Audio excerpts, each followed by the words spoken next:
السلام علیکم ورحمۃ اللہ وبرکاتہ۔ نحمده ونصلی علی رسولہ الکریم، اما بعد فاعوذ باللہ من الشیطان الرجیم، بسم اللہ الرحمن الرحیم، رب اشرح لی صدری ویسر لی امری واحلل عقدۃ من لسانی یفقہوا قولی۔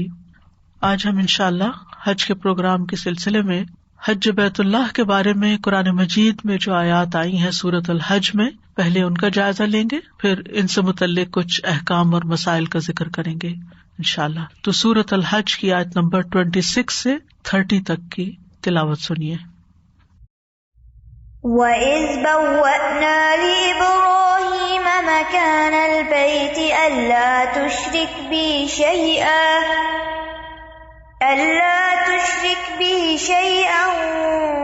وَطَهِّرْ بَيْتِيَ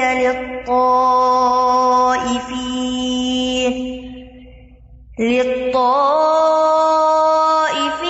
وَالْقَائِمِينَ وَالرُّكَّعِ السُّجُودِ وَأَذِّن فِي النَّاسِ بِالْحَجِّ يَأْتُوكَ رجالا وعلى كل ضامر يأتين من كل فج عميق ليشهدوا منافع لهم ويذكروا اسم الله في أيام معلومات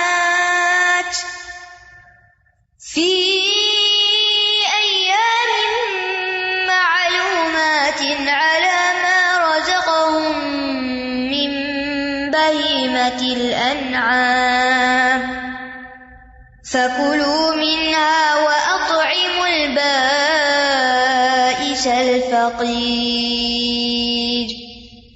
ثم ليقضوا تفثهم وليوفوا نذورهم وَلْيَطَّوَّفُوا بِالْبَيْتِ الْعَتِيقِ ذَلِكَ وَمَنْ يُعَظِّمْ حُرُمَاتِ اللَّهِ فَهُوَ خَيْرٌ لَهُ عِندَ رَبِّهِ وَأُحِلَّتْ لَكُمُ الْأَنْعَامُ إِلَّا مَا يُتْلَى عَلَيْكُمْ فَاجْتَنِبُوا الرِّجْسَ مِنَ الْأَوْثَانِ وَاجْتَنِبُوا قَوْلَ الزُّورِ۔ اور یاد کرو جب ہم نے ابراہیم کے لیے بیت اللہ کی جگہ مقرر کر دی، اس حکم کے ساتھ کہ تم میرے ساتھ کسی چیز کو شریک نہ ٹھہرانا، اور میرے گھر کو طواف کرنے والوں اور قیام کرنے والوں اور رکوع اور سجدہ کرنے والوں کے لیے پاک رکھنا، اور لوگوں میں حج کا اعلان کر دو، وہ تیرے پاس پیدل اور ہر لاغر اونٹ پر سوار ہو کر دور دراز کے ہر کشادہ راستے سے آئیں گے، تاکہ وہ اپنے بہت سے فائدے دیکھ لیں اور معلوم دنوں میں ان مویشی جانوروں پر اللہ کا ذکر کریں جو اس نے انہیں بطور رزق دیے ہیں، تو اس میں سے خود بھی کھاؤ اور بھوکے محتاج کو بھی کھلاؤ۔ پھر چاہیے کہ وہ اپنا میل کچیل دور کریں اور اپنی نظریں پوری کریں اور قدیم گھر کا طواف کریں۔ یہ حکم ہے، اور جو اللہ کی حرمتوں کی تعظیم کرے گا وہ اس کے لیے اس کے رب کے ہاں بہت بہتر ہے۔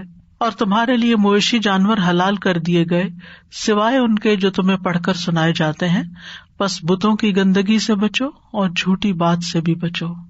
اگر آپ ان آیات کے معنی پر غور کریں تو حج کا پورا نقشہ ان آیات میں سمو دیا گیا ہے کہ حج کے موقع پر کیا کیا کام کرنے چاہیے۔ تو اسی لیے ان آیات کو سلیکٹ کیا گیا ہے کہ سب سے پہلے ہم یہ دیکھیں کہ حج سے متعلق جو ارکان ہیں، جو ریچولز ہیں، ان کی تفصیل قرآن مجید میں کس طرح بیان ہوئی ہے۔ سنت اس کی وضاحت کرتی ہے، علماء نے اس کو کیٹیگرائز کیا ہے، لیکن سب سے پہلے کلام اللہ میں اس کا انداز کیا ہے وہ آج ہم دیکھیں گے۔ آپ جانتے ہیں کہ مسلمانوں کو بیت اللہ کا حج کرنے سے روک دیا گیا تھا، تو اس پر اہل مکہ کو، مشرکین کو ان کے اس فعل پر ڈانٹا جا رہا ہے کہ یہ گھر اللہ کے حکم سے ان کے والد ابراہیم علیہ السلام نے لوگوں کو حج کرنے کے لیے، حج پر بلانے کے لیے تعمیر کیا تھا، اور ان کو حکم دیا گیا تھا کہ وہ اس گھر کو طواف کرنے والوں، نماز پڑھنے والوں اور دیگر عبادات کرنے والوں کے لیے پاک صاف رکھیں اور لوگوں کو حج کرنے کی دعوت دیں تاکہ وہ یہاں آ کر اپنے دینی اور دنیاوی فائدوں کو دیکھ سکیں اور وہ فائدے حاصل کر سکیں۔ تو اللہ سبحانہ وتعالیٰ ابراہیم علیہ السلام کو خطاب کر کے فرما رہے ہیں کہ اے ابراہیم، لوگوں کو بتا دیں کہ ان کے لیے حج لازم ہے، واجب ہے، اور وہ اپنے اپنے علاقوں سے آپ کے اس پکار یعنی اذن فی الناس کے جواب میں لبیک کہتے ہوئے آئیں، پیدل چل کر، سواریوں پر، اور پھر ایسی سواریاں کہ جو لمبے سفر کی مشقت کی وجہ سے لاغر ہو چکی ہوں، ہر دور دراز کے علاقے سے، یعنی کسی کے پاس یہ عذر نہیں ہے کہ اس کا علاقہ بہت دور ہے تو وہ حج پہ نہیں آ سکتا، دور ہو یا قریب ہو، جس پر حج فرض ہے اس کو حج کے لیے آنا ہوگا۔ اور پھر یہ کہ یہاں آ کر مختلف ریچولز انجام دیں، جن میں قربانی کرنا اور بیت اللہ کا طواف کرنا اور باقی کام کرنا، یعنی حج کے جو احکامات ہیں، حج کے جو ارکان ہیں، ان کو پورا پورا ادا کریں، اپنا میل کچیل دور کریں جو حج کے ایام میں مشقت کی وجہ سے، بھاگ دوڑ کی وجہ سے یا سفر کی وجہ سے ان کے جسم پر جم چکا ہے۔ اور پھر یہ کہ اگر انہوں نے یہاں آ کر کچھ نیک کام کرنے کی نظر مانی ہے، کسی قربانی کی یا قرآن پڑھنے کی یا کوئی خاص صدقہ کرنے کی، تو وہ ان چیزوں کو بھی پورا کریں۔ یہاں پر فرمایا وَإِذْ بَوَّأْنَا لِإِبْرَاهِيمَ مَكَانَ الْبَيْتِ أَلَّا تُشْرِكْ بِي شَيْئًا، یعنی جب ہم نے ابراہیم علیہ السلام کے لیے اس گھر کی جگہ مقرر کر کے دی تھی، بوّأنا یعنی بیت اللہ کی جگہ متعین کی گئی تھی، کس کی طرف سے؟ اللہ سبحانہ تعالیٰ کی طرف سے۔ تو اس سے یہ پتہ چلتا ہے کہ بیت اللہ آغاز میں ہی، یعنی زمین کے وجود میں آنے کے بعد ہی، انسانوں کی آمد سے پہلے ہی فرشتوں کے ہاتھوں تعمیر ہو چکا تھا، اس کی جگہ مقرر کی گئی تھی، اور اسی لیے آدم علیہ السلام اور باقی انبیاء نے اس گھر کی زیارت کی، حج کیا، اور یہ ایک ایسی عبادت ہے جو ابتدا سے چلی آ رہی ہے۔ ابراہیم علیہ السلام کے زمانے میں کعبہ جو تھا وہ اپنی اس موجودہ شکل میں تعمیر شدہ نہیں تھا، بلکہ اس کا نشان باقی تھا، اس کی بنیادیں باقی تھی، اور وہ ایک ٹیلے کی شکل میں تھا، یعنی ایک ابھار کی شکل میں تھا۔ اسی لیے آپ دیکھیں کہ کعبہ کے اندر اگر کسی کو جانا ہو تو اس کو باقاعدہ سیڑھی لگا کر اوپر جانا پڑتا ہے، کیونکہ وہ ٹیلے کے اوپر ہے، یعنی بلند جگہ پر تعمیر کیا گیا۔ کعبہ زمین پر تعمیر نہیں کیا گیا، یعنی اونچی جگہ پر ہے۔ تو اس ٹیلے پر بنیادیں موجود تھیں جن پر ابراہیم اور اسماعیل علیہ السلام نے اس گھر کی تعمیر کی تھی۔ صحیح بخاری میں آتا ہے، نبی صلی اللہ علیہ وسلم نے فرمایا، اللہ اسماعیل علیہ السلام کی والدہ پر رحم فرمائے، اگر وہ زمزم کو اس کے حال پہ چھوڑ دیتی، یا فرمایا وہ پانی کے چلو نہ بھرتی، تو زمزم سطح زمین پر بہنے والا ایک چشمہ ہوتا، یعنی جیسے ایک دریا بہتا ہے ایسے ہی زمزم اوپر بہ رہا ہوتا۔ راوی کہتے ہیں پھر حاجرہ علیہ السلام نے پانی پیا، یعنی جب پانی نکلا، اور اپنے بچے کو دودھ پلایا، اور پھر یہ کہ اس کو، جیسے کہ دیگر روایات میں آتا ہے کہ اس پانی کو سمیٹنے کے لیے انہوں نے منڈیر بنائی۔ اس کے بعد فرشتے نے ان سے کہا کہ تم ہلاکت کا خوف نہ کرو، یہاں اللہ کا گھر ہے جس کو یہ بچہ اور اس کے والد تعمیر کریں گے۔ یعنی جس وقت زمزم کا چشمہ پھوٹا تھا اس وقت حضرت ہاجر کو اس کی بشارت دی گئی تھی کہ یہاں تم اکیلی نہیں ہمیشہ رہو گی، بلکہ یہاں پر اللہ کا گھر تعمیر ہوگا جو تمہارا بچہ تعمیر کرے گا اپنے والد کے ساتھ مل کر۔ اللہ کسی صورت میں اپنے ماننے والوں کو ضائع نہیں کرتا۔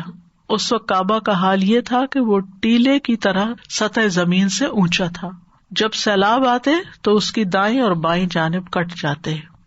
پھر حاجر علیہ السلام نے ایک مدت اسی طرح گزاری، یعنی اکیلے ہی گزاری، حتیٰ کہ قبیلہ جرہم کے کچھ لوگ ان کی طرف سے گزرے، کیونکہ پانی تھا تو پرندے آئے اور پرندوں کو دیکھ کر وہ قریب سے گزرتے ہوئے پھر اس ڈائریکشن پر آ گئے۔ تو اس حدیث میں بیت اللہ کی تعمیر کا ذکر ہے کہ آغاز کہاں سے ہوا تھا، اور اس سے یہ پتہ چلتا ہے کہ زمزم کے نمودار ہونے کے وقت بھی یہاں پر یہ گھر اپنی بنیادی شکل پہ موجود تھا، اور پھر بعد میں اس کو تعمیر کیا گیا۔ تو یہاں اس آیت میں ابراہیم علیہ السلام کو ہدایت کی جا رہی ہے کہ اس گھر کی بنیادیں خالص توحید پر رکھیے، کوئی شخص بھی یہاں آ کر اللہ تعالی کی عبادت کے سوا کوئی اور مشرکانہ کام نہ کرے۔ لیکن پھر آہستہ آہستہ کیا ہوا، لوگ اصل تعلیم کو بھول گئے، اور نبی صلی اللہ علیہ وسلم نے جب مکہ فتح کیا تو وہاں پر 360 بت جو تھے وہ موجود تھے، ہر قبیلے کا اپنا بت وہاں تھا. جس سے یہ پتہ چلتا ہے کہ اگر دین کی تعلیم باقی نہ رہے اور اصل تعلیم سے انسان جڑ کر نہ رہے تو پھر آہستہ آہستہ نسلیں جو ہیں وہ دین سے دور ہوتی چلی جاتی ہیں، چاہے وہ پیغمبروں کی اولاد ہی کیوں نہ ہو. تو اس میں ہمیں بھی اپنی اولادوں کے بارے میں فکر کرنا چاہیے کہ ان کو دین کی باقاعدہ تعلیم دینی چاہیے، تو انہیں پتہ ہونا چاہیے کہ وہ کیوں مسلمان ہیں، یعنی مسلمان ہونے کا مطلب کیا ہے. پھر فرمایا وَطَهِّرْ بَيْتِيَ لِلطَّائِفِينَ وَالْقَائِمِينَ وَالرُّكَّعِ السُّجُودِ، اور میرے گھر کو طواف کرنے والوں، قیام کرنے والوں، رکوع کرنے والوں، سجدہ کرنے والوں کے لیے پاک صاف رکھیے. یعنی صرف گھر بنانا ہی نہیں بلکہ اس کو پاک صاف بھی رکھنا ہے. اور یہ صفائی جو ہے یا یہ طہارت جو ہے دونوں طرح کی ہے، ایک تو شرک سے پاک رکھنا اور دوسرے ہر طرح کی گندگی سے پاک رکھنا، یعنی مانوی اور حصی، ظاہری اور باطنی ہر طرح کی نجاست سے پاک کرنا ہے. کیونکہ بعض اوقات ہمیں ظاہر میں نظر آنے والی گندگی تو محسوس ہوتی ہے، لیکن وہ گندگی جو شرک کی صورت میں انسانوں کے اخلاق، اعمال اور قلب و روح میں اتر جاتی ہے، اس کے بارے میں لوگ بے خبر ہو جاتے ہیں، غافل ہو جاتے ہیں. پھر یہاں پر آپ خاص بات دیکھیے کہ اللہ سبحانہ وتعالیٰ نے بیتی کہا ہے کہ یہ میرا گھر ہے. اللہ تعالیٰ نے اس کو اپنی طرف نسبت دی، اس کو شرف بخشا، فضیلت بخشی، تاکہ بندوں کے دل میں اس کی اہمیت اور عظمت اجاگر ہو. اور پھر یہ ہے کہ یہ گھر کس مقصد کے لیے بنا ہے کہ یہاں طواف کیا جائے، یہاں قیام کیا جائے، یہاں قرآن پڑھا جائے اور یہاں رکوع اور سجدے کیے جائیں. یعنی یہ کسی سیاسی مرکز کے طور پر نہیں بنایا گیا بلکہ سراسر عبادت کے مقاصد کے لیے بنایا گیا ہے. اور طائفین یعنی طواف کرنے والے، قائمین نماز میں قیام کرنے والے مراد ہیں، رکع راکع سے رکوع کرنے والے، سجود کرنے والے، یعنی مراد یہ کہ نمازیں پڑھنے والے. رکوع اور سجود جو ہے وہ نماز کو ریپرزینٹ کرتے ہیں. تو یہ نماز کے جو خاص خاص ارکان ہیں ان کا ذکر کیا گیا. اس سے یہ پتہ چلتا ہے کہ نماز میں قیام بھی بہت اہم ہے اور رکوع اور سجدہ بھی بہت اہم ہے. یہ سارے ارکان مل کر نماز کی بنیاد بنتے ہیں. یہاں پر آپ دیکھیے کہ نماز سے پہلے طواف کو رکھا گیا، اور ایک حدیث کے مطابق طواف بھی نماز ہی کی طرح کی ایک عبادت ہے، اسی لیے طواف میں پھر وضو کا اہتمام بھی کیا جاتا ہے. تو طواف کو باقی چیزوں پر، قیام، رکوع، سجود پر مقدم رکھا گیا، کیونکہ طواف صرف اسی گھر کا ہو سکتا ہے، کہیں اور نہیں ہو سکتا. تو اس لیے جب آپ اللہ کے اذن سے مکہ جائیں تو اس میں سب سے اہم عبادت نمازوں کے علاوہ طواف کو رکھیں، یعنی جتنا بھی ممکن ہو سکے. اور آپ محسوس کریں گے کہ طواف کے ذریعے ایک خاص قسم کی پھر روحانیت حاصل ہوتی ہے. ثواب تو ملتا ہی ہے، گناہ جھڑتے ہیں، دعائیں قبول ہوتی ہیں، لیکن دل کی حالت بدلتی ہے، دل کے غم اور بوجھ اور تکلیف اور پریشانی دور ہوتی ہے. تو اس لیے اس کا خاص اہتمام کرنا چاہیے. اور پھر سورۃ البقرہ میں اسی بات کو ایک اور انداز میں بیان کیا گیا، وَعَهِدْنَا إِلَىٰ إِبْرَاهِيمَ وَإِسْمَاعِيلَ أَن طَهِّرَا بَيْتِيَ لِلطَّائِفِينَ وَالْعَاكِفِينَ وَالرُّكَّعِ السُّجُودِ. ہم نے ابراہیم اور اسماعیل علیہ السلام سے عہد لیا تھا، یعنی یہ صرف ایک حکم نہیں تھا بلکہ ایک تاکیدی حکم تھا. ایک وعدہ لیا گیا تھا کہ وہ ایسا ضرور کریں گے. کیا؟ کہ تم دونوں میرے گھر کو طواف کرنے والوں اور اعتکاف کرنے والوں. یہاں پر ایک اور عبادت کا ذکر کیا گیا. اعتکاف کہتے ہیں کہ عبادت کی نیت سے جم کر بیٹھنا اور پھر اس میں پوری یکسوئی کے ساتھ اللہ ہی کی عبادت کرنا. اسی لیے رمضان میں بہت سارے لوگ، بے شمار لوگ، سینکڑوں کے حساب سے اعتکاف کا اہتمام کرتے ہیں، یعنی اپنے سب گھر بار، کام کاج، ہر چیز چھوڑ کر بیت اللہ کو لازم پکڑ لیتے ہیں اور دن رات وہیں گزارتے ہیں اور عبادت میں مشغول رہتے ہیں. تو یہاں پر ان کے لیے بھی یعنی گھر کو صاف رکھنے کا اہتمام کیا جائے، اور رکوع کرنے والوں اور سجدہ کرنے والوں کے لیے پاک رکھو. اور الحمدللہ ہم دیکھتے ہیں کہ موجودہ دور میں وقت کے ساتھ ساتھ اس صفائی اور انتظام کا اور بہت بہترین طریقہ اختیار کیا گیا ہے. شروع سے جب ہم جاتے تھے تو اس وقت صرف مینولی صفائی ہوتی تھی، پھر مشینیں آ گئی ہیں، پھر اب اس کے ساتھ ساتھ اب باقاعدہ خوشبو چھڑکنے کا اہتمام کیا جاتا ہے. یعنی ہر طرح کی صفائی، خاص طور پر کورونا کے بعد ڈس انفیکٹنٹ آپریشن چل رہے ہوتے ہیں.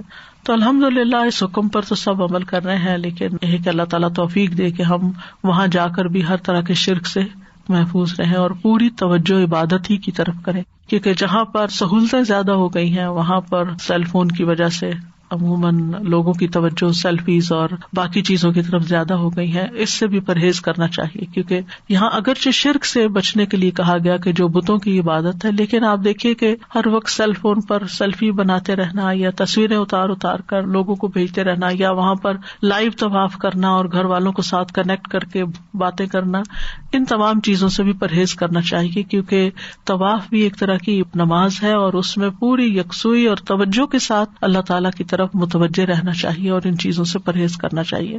پھر ابراہیم علیہ السلام کو حکم دیا گیا وَأَذِّن فِي النَّاسِ بِالْحَجِّ، لوگوں میں حج کی منادی کر دیں، یعنی لوگوں کو بیت اللہ کا حج کرنے کی طرف دعوت دیں، یعنی جس گھر کی تعمیر کا آپ کو حکم دیا اب اس کی طرف لوگوں کو بلائیں۔ آذان کا لفظ جو ہے تعلین سے، اس کا مطلب ہوتا ہے اونچی آواز کے ساتھ لوگوں کو اعلان کرنا، جیسے نماز کے لیے اعلان کیا جاتا ہے تو اس کو آذان کہتے ہیں، کیونکہ اونچی آواز میں چھت پر چڑھ کے یا ممبر پر آذان دی جاتی ہے، یعنی لوگوں کو بتایا جائے کہ اللہ تعالیٰ نے ان پر اس گھر کی طرف آنا اور یہاں عبادت کرنا اور حج ادا کرنا فرض کر دیا ہے۔ روایات میں آتا ہے کہ جب ابراہیم علیہ السلام کو حج کے اعلان کا حکم دیا گیا تو انہوں نے کہا کہ اے اللہ، میری آواز کہاں تک جائے گی، یعنی میں یہاں اس وادی میں کھڑا ہو کر پکاروں گا بھی تو زیادہ سے زیادہ کون سنے گا۔ اللہ تعالیٰ نے فرمایا کہ آپ اعلان کریں اور اس کو پہنچانا میرے ذمہ ہے، یعنی آپ کا کام ہے آواز لگانا اور لوگوں کے دلوں کو نرم کرنا اور لوگوں تک پہنچانا میرا کام۔ کہا جاتا ہے کہ ابراہیم علیہ السلام جبل ابو قبیس پر چڑھ گئے، ایک روایت میں آتا ہے صفا پر چڑھ گئے اور بلند آواز سے بولے، اے لوگو، اللہ نے آپ لوگوں کو اس گھر کے حج کا حکم دیا ہے تاکہ آپ کو اس کے بدلے میں جنت کا ثواب دے اور جہنم کے عذاب سے بچائے، تو تم لوگ حج کرو، یعنی اپنے فائدے کے لیے تم اس گھر کی طرف آؤ اور حج کرو۔ کہتے ہیں کہ یہاں تک کہ پھر لوگوں نے ان کی بات کا جواب دیا اور لبیک کہا۔ ان لوگوں نے بھی کہا جو اپنے باپوں کی پشتوں میں اور عورتوں کے رحموں میں تھے، یعنی نہ صرف یہ کہ زندہ لوگوں نے بلکہ جو ابھی پیدا ہونے والے بچے تھے انہوں نے بھی جواب دیا اور لبیک اللہم لبیک کہا، اور یہ ایک معجزہ تھا۔ اللہ سبحانہ وتعالیٰ نے زمین کے مختلف کناروں اور علاقوں تک ان کی آواز پہنچا دی اور اللہ تعالیٰ اس پر قادر تھا اور لوگوں تک یہ پکار پہنچی، اور پھر ان سے آگے ان کی نسلوں تک یہ پیغام پھیلتا رہا، اور کوئی دور ایسا نہیں رہا کہ جو حج اور عمرے سے پھر خالی رہا ہو سوائے چند مخصوص اوقات کے۔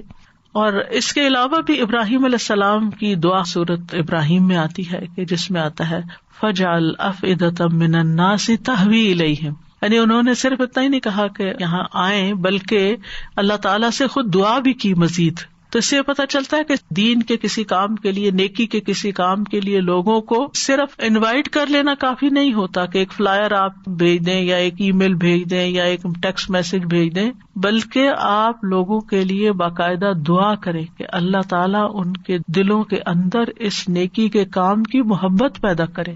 فَجْعَلْ أَفْئِدَةً مِّنَ النَّاسِ تَهْوِي إِلَيْهِمْ، تہوی کا مطلب ہوتا ہے ان کو شوق لگ جائے، ان کے دل تڑپ اٹھیں، ان کے دلوں میں محبت پیدا ہو جائے۔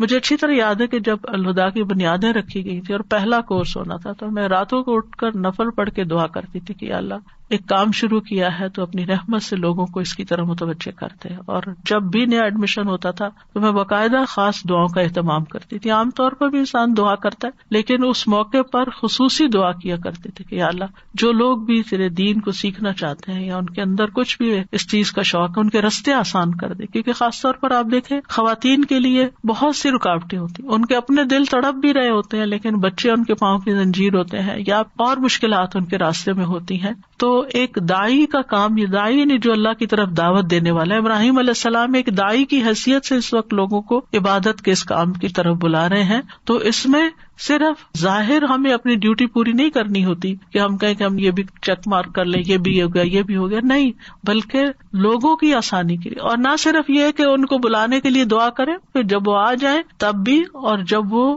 اس کام کو کر چکے تب بھی، یعنی اپنی خاص دعاؤں میں ہمیشہ اپنے ساتھیوں کو، اپنے شاگردوں کو، دین کے کام کرنے والوں کو، چاہے وہ آپ کے پلیٹ فارم سے کام کر رہے ہیں یا کسی اور پلیٹ فارم سے کام کر رہے ہیں، جو بھی نیکی کی طرف آ رہے ہیں ان کو اپنی دعاؤں میں اور خاص قبولیت کے اوقات کی دعاؤں میں ضرور شامل رکھنا چاہیے، کیونکہ آپ کی دعا کی وجہ سے اگر کسی کا بھی راستہ آسان ہوتا ہے، وہ نیکی کا کام کرتا تو آپ کے اعمال نامے میں بھی لکھا جاتا ہے۔ اور اس سے بھی پتہ چلتا ہے کہ کوئی شخص کتنا سنجیدہ یا خود کتنی محبت رکھتا ہے کہ لوگ اللہ کی طرف آئیں۔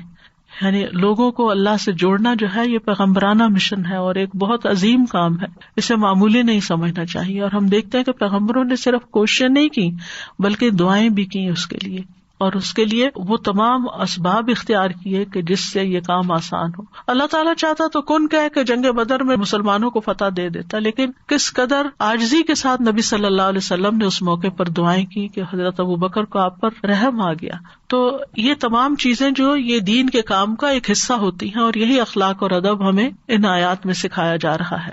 فرمایا کہ آپ ان کو پکاریں یا تو کا تیرے پاس آئیں گے. ویسے تو بیت اللہ کی طرف آئیں گے، لیکن اللہ تعالیٰ نے ابراہیم علیہ السلام کو آنر بخشا. آپ دعا کریں گے آپ کے پاس آئیں گے، یعنی آپ کی زندگی میں بھی اس حج کے لیے آپ کی طرف آئیں گے، اور آپ کے پاس آئیں گے مطلب یہ کہ پھر آپ ان کو ویلکم کریں گے اور آپ ان کو دیکھ کر خوش ہوں گے اور آپ اپنی دعا کی قبولیت کا پھل دیکھیں گے اپنے سامنے. تو یا تو کا رجالن، پاؤں کے اوپر چلتے ہوئے. رجل پاؤں کو کہتے ہیں، راجل پیدل چلنے والے کو کہتے ہیں، تو رجال اس کی جمع ہے، یعنی وہ پیدل چل کے آئیں گے. یعنی اگر ان کے پاس سواری نہیں ہوگی وہ پیدل ہی چل پڑیں گے.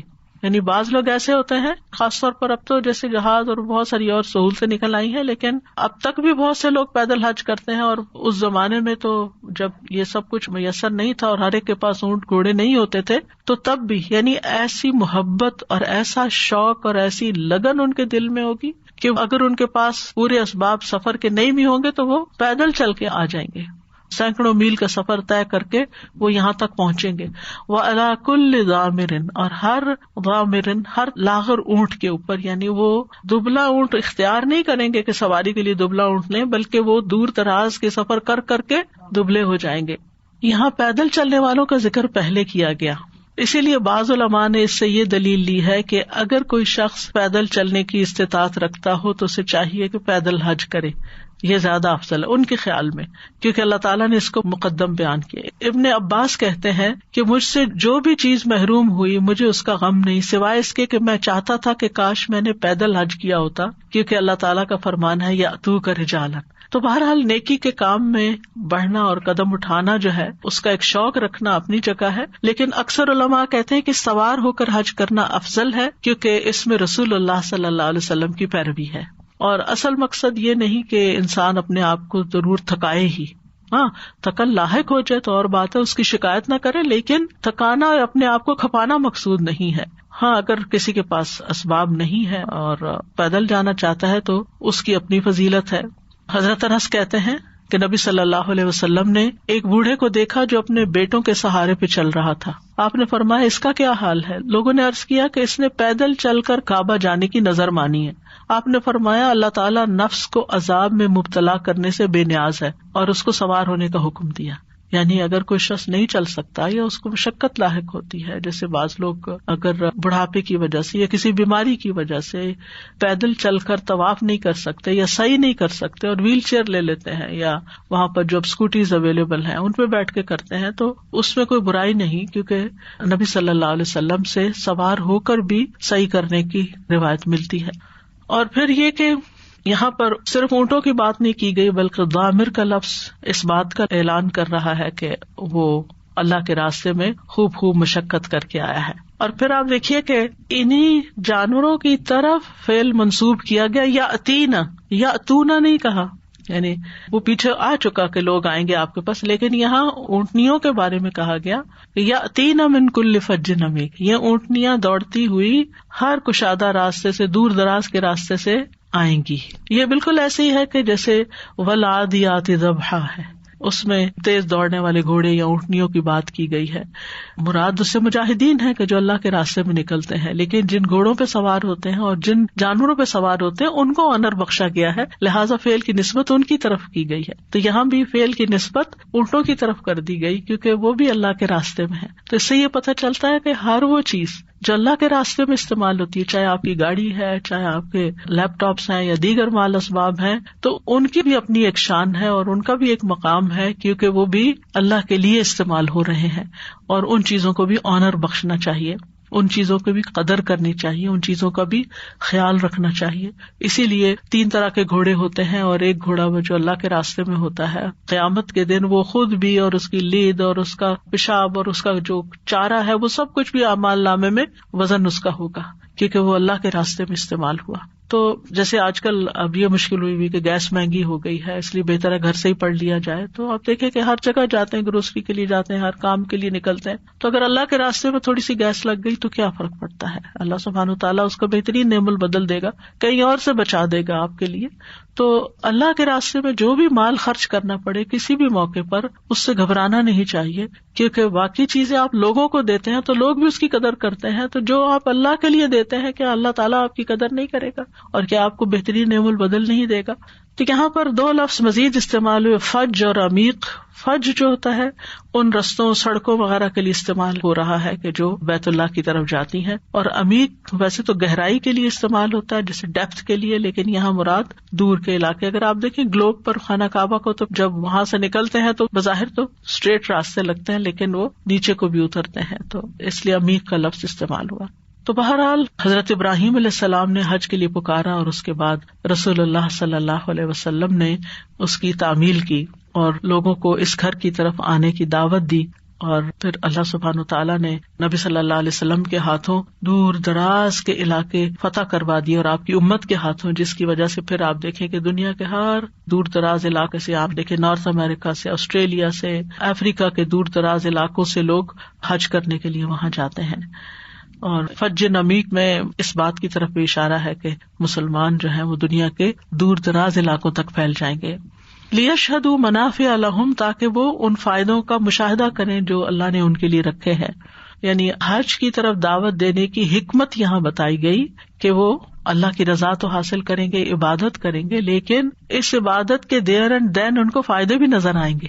یعنی کچھ کام ایسے ہوتے ہیں نا کہ جن کے کرنے کے نتائج آپ کو کچھ عرصے بعد پتہ چلتے ہیں، لیکن حج کا معاملہ ایسا ہے کہ آپ جاتے ہیں تو آپ کو بہت ساری چیزیں وہاں پر ایسی نظر آتی ہیں، آپ کی بہت سی لرننگ ہوتی ہے، آپ کے تجربات میں اضافہ ہوتا ہے، بہت سی ایسی کرامتیں آپ کے ساتھ ہوتی ہیں کہ آپ حیران ہو جاتے ہیں کہ آپ کوئی چیز سوچ رہے ہوتے ہیں اور وہ آپ کے ساتھ ہو جاتی ہے، کچھ کھانے کو دل چاہ رہا ہوتا ہے تو وہ آپ کے سامنے آ جاتا ہے، اور اسی طرح کی بہت ساری چیزیں. تو یعنی حج کے بہت سے فوائد، انگنت فوائد ہیں، لیکن ان فائدوں میں ایک تو یہ ہے کہ امت کی ایک یکجہتی نظر آتی ہے. یعنی ہر رنگ اور زبان اور کلچر کا شخص وہاں موجود ہوتا ہے. اس دفعہ اتفاق سے عمرے پر جب میں گئی ہوں تو چونکہ لاسٹ مومنٹ پہ وہ بک کروایا تھا، مدینہ کا جو ہوٹل تھا، تو اس گیٹ سے جب ہم اندر جاتے تھے باب عمر بن خطاب سے، تو آپ یقین کریں کہ میجورٹی ایسے لوگوں کی تھی جن کا مجھے ایک لفظ بھی سمجھ نہیں آتا تھا یہ زبان کون سی بول رہے ہیں، چلتے اٹھتے بیٹھتے، یعنی بالکل مجھے سمجھ نہیں آئی. یعنی میں یہ بھی شناخت نہیں کر پائی کہ زبان کا نام کیا. یعنی میں غور سے بازو کا سنتی تھی کہ کوئی ایک لفظ ہی سمجھ آ جائے تو کچھ بھی سمجھ نہیں آتا تھا. لیکن کتنی حیرت کی بات ہے نا کہ اتنے مختلف زبانیں بولنے والے اس طرح ہر سال ایک جگہ پر اکٹھے ہوتے ہیں، جن کا لباس مختلف ہے، جن کے کھانے پینے کی عادات مختلف ہیں، جن کا کلچر مختلف ہے، جن کی بہت سی چیزوں میں اختلاف ہے، لیکن یہاں سب اللہ کے بندے ہیں اور آپس میں بھائی بھائی ہیں. انما المؤمنون اخوہ کا ایک عظیم الشان مظہر نظر آتا ہے، اور سب کے سب ایک وقت میں ایک امام کی پکار پر اللہ اکبر کہتے ہوئے کھڑے ہو جاتے ہیں. یعنی اتنی جلدی تو لائنیں کبھی کوئی نہیں بنا سکتا جتنی جلدی آپ دیکھیں تکبیر ہوتے ہی لوگ صفیں بنا لیتے ہیں اور نماز کے لیے کھڑے ہو جاتے ہیں، کیونکہ مقصد ایک ہے. تو جتنا مقصد کے قریب لوگ ہوتے ہیں اتنے ہی ان کے اندر اتفاق اور اتحاد ہوتا ہے. یہ بھی ایک سیکھنے کی چیز ہے کہ انسان وہاں جا کر سیکھتا ہے. پھر اسی طرح اللہ کے فضل کو تلاش کرنے کے مواقع ہوتے ہیں. اب اس گئے گزرے دور میں بھی آپ دیکھیں بہت سی ایسی ٹریڈیشنل روایتی چیزیں مکہ اور مدینہ میں موجود ہیں کہ جن سے آپ فائدہ اٹھاتے ہیں، یعنی کہ کہیں اور جن کی خرید و فروخت نہیں ہوتی یا جو آپ کو کہیں اور نظر نہیں آتے. تو اس میں بہت حیرت کی بات تھی کہ جیسے بیری کے پتوں سے نہانے کا حکم دیا گیا ہے اگر جادو یا نظر یا کوئی بھی بیماری ہو، عام بیماری بھی کوئی ہو تو اس میں بھی اس کو استعمال کیا جا سکتا ہے. اب آپ دیکھیے کہ جیسے کینیڈا ہے، یہاں تو بیری نہیں اگتی تو پھر کیا کیا جائے، اور اگر آپ بیری کے ٹہنیاں یا پتے توڑ کر لاتے ہیں تو وہ بھی آپ کو اندر لانے کی اجازت نہیں ہے، کیونکہ آپ کو پلانٹس لانے کی اجازت نہیں ہے. تو اس دفعہ مجھے پتا چلا کہ اب انہوں نے کیا کیا ہے کہ اس کا مسحوق یعنی اس کا پاؤڈر بنا دیا ہے، اور 1-1 kg کے پیکٹس میں وہ آرام سے اویلیبل ہے، اور اگر آپ وہ لے آتے ہیں اور آپ 1 چمچ بھی ڈال کے اپنے نہانے کے لیے استعمال کرتے ہیں تو بہت ہی فائدے کی چیز ہے. اسی طرح لبان کا استعمال، وہاں پر جو لوگ اعتکاف میں بیٹھتے ہیں پھر وہ آپس میں بہت ساری چیزیں ایک دوسرے سے ایکسچینج کرتے ہیں. تو پہلی دفعہ مجھے پتا چلا کہ اتنے بے شمار فائدے ہیں. پھر میں نے آ کے اس پہ سرچ بھی کی کہ کس طرح قدیم زمانے سے یہ اپنے انفیکشنز اور بہت سی اور بیماریوں کا علاج صرف لبان کو پانی میں ڈال کے چھوڑ دیتے تھے اور اس کو پیتے رہتے تھے اور اس سے بھی علاج ہو جاتا. یعنی ٹریڈیشنل علاج کے بہت. میری بہن چونکہ ہومیوپیتھک ڈاکٹر ہے تو وہ وہاں پر ہر سال اعتکاف مسجد میں بیٹھتی ہیں اور مختلف عرب خواتین سے جو شروع سے وہ لوگ وہاں آ کر بیٹھتے ہیں تو ان کے ساتھ بہت سے تجربات ایکسچینج ہوتے ہیں. تو انہوں نے کئی ایسی چیزیں جو وہاں پر ہیں, یعنی وہ طریقہ ہے علاج جو شروع سے ہی یعنی نبی صلی اللہ علیہ وسلم کے زمانے سے. آپ کو معلوم ہے وہاں پر مکہ یا مدینہ میں کوئی ڈاکٹر اور حکیم نہیں تھا, ایک آیا بھی تو وہ کچھ عرصے تک اس کے پاس کوئی بیمار نہیں آیا. تو وہ کون سی غذائیں ہیں ایسی, وہ کون سے طریقے ہیں زندگی بسر کرنے کے کہ جن کے اوپر عمل کر کے, اور اب باقاعدہ ریسرچ ہوئی اس پر. انہیں میں سے ایک ڈاکٹر تھی, انہوں نے بتایا کہ اب صرف 8% لوگ ایسے رہ گئے ہیں کہ جو انہیں طریقوں کے مطابق علاج کرتے ہیں یا انہیں غذاؤں کے ساتھ زندگی بسر کرتے ہیں اور اسی طریقے سے شفا پاتے ہیں. تو بہرحال بہت سے فائدے ہیں, یعنی بیماریوں کے علاج ہو یا غذائیں ہوں. اور سب سے بڑی بات یہ ہے کہ انسان کی دینی معلومات میں بہت اضافہ ہوتا ہے. جگہ جگہ وہاں پر لیکچرز کا اہتمام ہے. ہاں اگر عربی آتی ہے تو پھر ہی انسان زیادہ فائدہ اٹھا سکتا ہے, ورنہ انسان ہر نماز میں جس کے بھی پاس بیٹھتا ہے اس کو سلام دعا کر کے اس سے کئی نئی چیزیں سیکھتا ہے. لوگوں کے عمل سے انسان بہت سی چیزیں سیکھتا ہے. پھر اسی طرح کچھ لوگوں کی عبادات بہت ہی اچھی ہوتی ہیں, ہم سے بہتر ہوتی ہیں, ان سے بھی سیکھتا ہے انسان. اور کچھ لوگ جن کو نماز بھی صحیح پڑھنی نہیں آتی ہے ان سے بھی انسان سیکھتا ہے کہ انسان کو اللہ کا شکر ادا کرنے کا موقع ملتا ہے.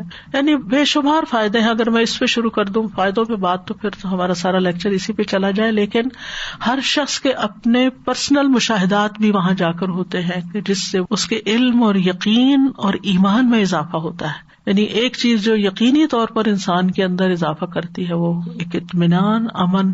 وَمَن دَخَلَهُ كَانَ آمِنًا, جو وہاں داخل ہوا امن میں آ گیا. اور یہ امن صرف اس وقت تک کے لیے نہیں, وہ واپس آ کر بھی کافی دن باقی رہتا ہے. یعنی اندر کا اطمینان اور سکینت اور اندر کے جو بوجھ ہیں وہ اترتے ہیں. پھر اسی طرح وہاں پر جو قربانیاں کی جاتی ہیں اور پھر اس سے جو بے شمار فوائد حاصل ہوتے ہیں.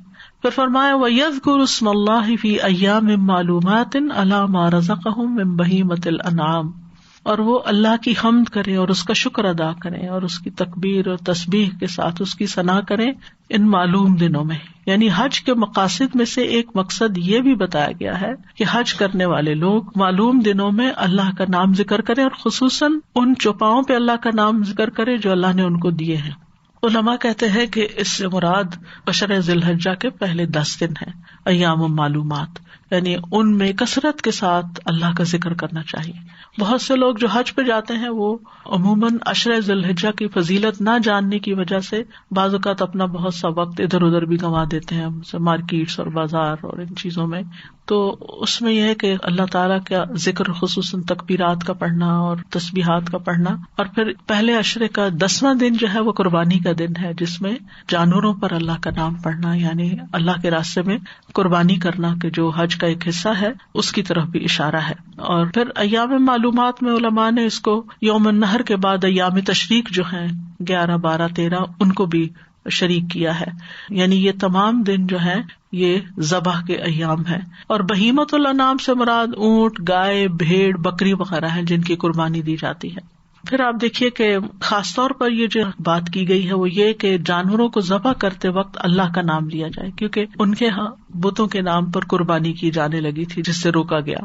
کیونکہ اگر اللہ کا نام نہ لیا جائے یا اللہ کا نام جان بوجھ کے چھوڑ دیا جائے یا پھر اللہ کے سوا کسی اور کا نام لیا جائے تو ایسا ذبح شدہ جانور جو ہے وہ کھانا حلال نہیں ہوگا. اور اگر کوئی وقتی طور پر بھول گیا تو جس وقت یاد آئے اس وقت بھی پڑھ لے تو قربانی حلال ہی ہوگی. فَكُلُوا مِنْهَا وَأَطْعِمُوا الْبَائِسَ الْفَقِيرَ. اس میں آپ دیکھیے قرآن مجید میں حج کا جو طریقہ یا حج کے جو ریچولز کا ذکر کیا جا رہا ہے اس میں صرف یہ نہیں بتایا جا رہا اب آپ قربانی کر لیں, اب آپ رمی کر لیں, اب آپ یہ کر لیں 1 2 3, صرف یہ نہیں, ساتھ ہی اس کی حکمتیں. مثلاً حج کی کتابوں میں عموماً یہ تو لکھا ہوتا ہے کہ اس تاریخ کو آپ نے قربانی کرنی ہے, لیکن یہ نہیں لکھا ہوتا کہ آپ اس میں سے خود بھی کھا سکتے ہیں. یہاں پر اللہ سبحانہ وتعالیٰ فرماتا ہے فَكُلُوا مِنْهَا, یعنی یہ جانور اللہ کے نام پر تم نے قربان کیے ہیں لیکن تم ان میں سے خود بھی کھا سکتے. عام طور پر ہمارے ذہن میں ہمیشہ ایک سوال رہتا ہے کہ جو قربانی فی سبیل اللہ کی جاتی ہے، صدقے کا بکرا ہے مثلا، کیا اس میں سے خود کھا سکتے ہیں یا نہیں کھا سکتے؟ تو یہ ہے کہ قربانی اگرچہ صدقہ ہے ایک طرح سے، لیکن اس میں سے خود بھی کھا سکتے ہیں.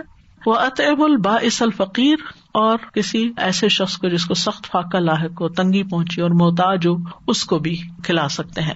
باعث کا مطلب ہوتا ہے جو مالی طور پر تنگ دست ہو، فقیر بھی وہی ہوتا ہے.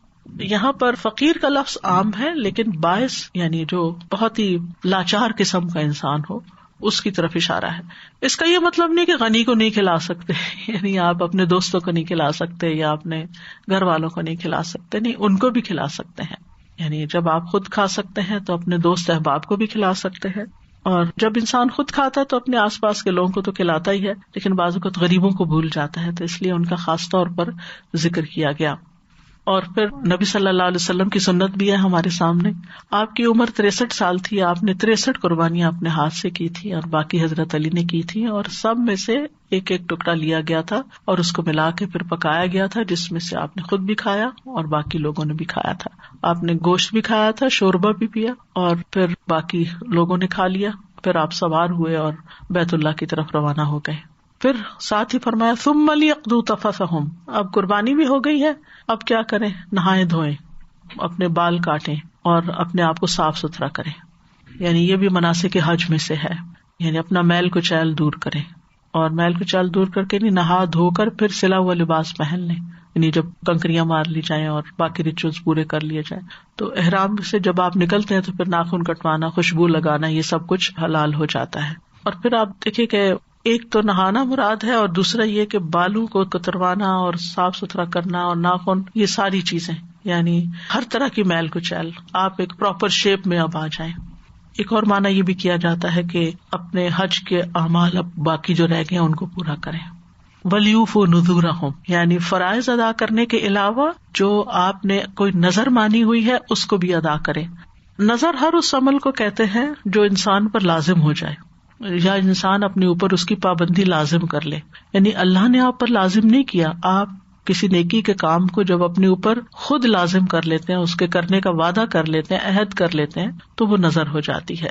تو اس میں عام طور پر لوگ بعض اوقات نظر مان لیتے ہیں کہ اللہ مجھے حج پر لے جائے تو میں روزانہ اتنے طواف کروں گی، یا میں اتنا قرآن پڑھوں گی، یا اتنا صدقہ کروں گی، یا قربانی کروں گی، کوئی بھی نیکی کا کام جو ہے، تو وہ بھی اب آپ پورے کر لیں. یعنی اس سے پہلے کہ آپ واپس گھر کی طرف روانہ ہو، اپنی نظریں پوری کریں.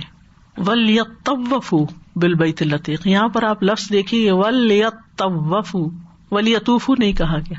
یہ مشقت والا طواف ہے، طواف افاضہ کی طرف اشارہ ہے، کیونکہ اس میں منا سے وہاں تک پہنچنا بھی ایک معنی رکھتا ہے. یعنی سب سے مشکل مرحلہ یہ ہوتا ہے رش کی وجہ سے، کیونکہ سب تھکے ہوتے ہیں، سب کا دل ہوتا ہے کہ بس جلدی سے جائیں اور حلال ہوں، یعنی اپنے ریچولز پورے کر لیں اور حج پورا ہو جائے، ایک دفعہ ذمہ داری پوری ہو جائے. اور دوسرا یہ کہ وہاں پر جو طواف کے اندر رش ہوتا ہے یا سعی کے مقام پر رش ہوتا ہے، تو وَلْيَطَّوَّفُوا، اور پھر یہ کہ خوب اچھی طرح طواف کرے. اور ایک معنی یہ بھی کیا گیا ہے کہ صرف اس طواف کو کافی نہ سمجھے، اس کے علاوہ بھی خوب طواف کرے. وَلْيَطَّوَّفُوا یعنی خوب طواف کرے، اور بھی کثرت سے طواف کرے، اور مشقت کی طرف تو اشارہ ہے ہی. اور پھر بالبیت العتیق، یہاں پر بیت اللہ نہیں کہا گیا، البیت العتیق کہا گیا ہے.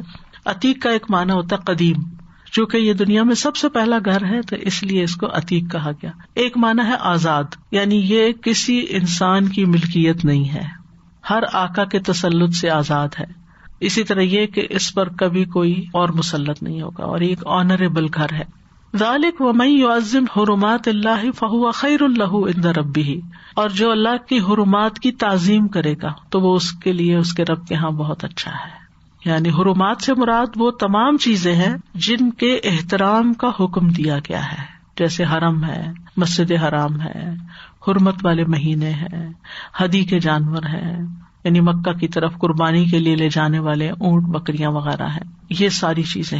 اور ویسے بھی یہ کہ اس مسجد کا اپنا ایک احترام ہے، اس انوائرمنٹ کا احترام ہے. اور یہ حضرت ابراہیم علیہ السلام کے زمانے سے ان سب چیزوں کی حرمت جو تھی لوگوں پر اچھی طرح واضح تھی، لیکن مشرکین نے اصل طریقے چھوڑ کر ان حرمتوں کو بھی پامال کیا. اسی طرح حرمات میں حالت احرام میں جو پابندیاں ہیں ان کا لحاظ رکھنا بھی ضروری ہے، اس کی طرف بھی اشارہ ہے، یعنی شکار کرنا، لڑائی جھگڑا کرنا، فسق و فجور کا ارتکاب کرنا، شہوانی افعال کا ارتکاب کرنا، یہ سب گناہ کے کام ہیں، ان سے بھی بچنا ضروری ہے۔ اور شاعر کی تعظیم جو ہے یہ تقوی سے تعلق رکھتی ہے، وَمَن يُعَظِّمْ شَعَائِرَ اللَّهِ فَإِنَّهَا مِن تَقْوَى الْقُلُوبِ، یعنی جو ان شاعر کی تعظیم کرے گا تو وہ دراصل وہی ہے جس کا دل اللہ نے تقوی کے لیے خالص کر لیا۔ اور ویسے بھی آپ دیکھیں کہ ہمیں کیا حکم دیا گیا ہے کہ ساتھ کیا لے کر جائیں، یعنی ہم تیاری کرتے ہیں، سامان اکٹھا کرتے ہیں، مال متاع جمع کرتے ہیں، لیکن جو اہم ترین چیز ہے وہ ہے وَتَزَوَّدُوا فَإِنَّ خَيْرَ الزَّادِ التَّقْوَىٰ، یعنی حج کا پورا سفر اللہ سے ڈرتے ہوئے ادا کرنا چاہیے، اور کسی کے اوپر بھی کسی قسم کی کوئی ظلم و زیادتی نہیں کرنی چاہیے، نہ حقوق اللہ میں کوئی کمی کرنی چاہیے اور نہ حقوق العباد میں کوئی کمی کرنی چاہیے، یعنی بچ بچ کے احتیاط کے ساتھ، لا ضرر ولا ضرار، کہ نہ کسی کو نقصان دینے دیں اور نہ ہی خود کسی کو نقصان دیں۔ پھر فرمایا وَأُحِلَّتْ لَكُمُ الْأَنْعَامُ إِلَّا مَا يُتْلَىٰ عَلَيْكُمْ، کہ مشرکین نے جو جانور تم پر حرام کر رکھے، سائبہ، بحیرہ وغیرہ، یہ سب جو ہے ان کی کوئی حقیقت نہیں، اس کے لیے کیا ضروری ہے کہ جو اللہ نے چوپائے جانور تمہارے لیے حلال کیے ان کو حلال سمجھو، سوائے اس کے جو اللہ نے تمہیں بتا دیا ہے قرآن میں۔ فَاجْتَنِبُوا الرِّجْسَ مِنَ الْأَوْثَانِ وَاجْتَنِبُوا قَوْلَ الزُّورِ، تو بتوں کی گندگی سے بچو اور جھوٹی بات سے بچو، شرک اور جھوٹ دونوں سے بچنے کا حکم دیا، کیونکہ شرک سب سے بڑا جھوٹ ہے کہ اللہ کے ساتھ کوئی اور بھی اس تخلیق میں یا باقی چیزوں میں شریک ہے۔ تو جھوٹ جو ہے اخلاقی برائیوں میں سب سے بدترین برائی ہے۔ ایک حدیث میں آتا ہے کہ نبی صلی اللہ علیہ وسلم سے پوچھا گیا کہ کیا مومن چوری کر سکتا ہے؟ تو کہا کہ ہاں ہو سکتا ہے کہ چوری کرے۔ پوچھا گیا کہ کیا وہ زنا کر سکتا ہے؟ کہا ہو سکتا ہے کہ ایک مسلمان زنا کرے۔ پھر پوچھا گیا کہ کیا مسلمان جھوٹ بول سکتا ہے؟ آپ نے فرمایا نہیں، مومن جھوٹا نہیں ہو سکتا، جھوٹ جو ہے وہ نفاق کی علامت ہے۔ یہاں پر آپ دیکھیے جھوٹ کو شرک کے ساتھ ملایا گیا ہے، کیونکہ جتنی بھی خرابیاں ہیں اور جتنی بھی اخلاقی برائیاں ہیں اور جتنی بھی معاملات کی خرابی ہے، تعلقات کی خرابی، ان سب کے پیچھے جھوٹ ہوتا ہے۔ تو اس لیے جس چیز میں جھوٹ شامل ہو جاتا ہے اس میں پھر کوئی برکت نہیں رہتی۔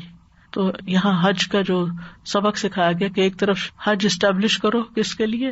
یعنی توحید کے قیام کے لیے، یعنی توحید خالص کرو، اور دوسری طرف یہ کہ اپنے اخلاقیات میں جھوٹ سے بچو اور جھوٹی بات سے بچو۔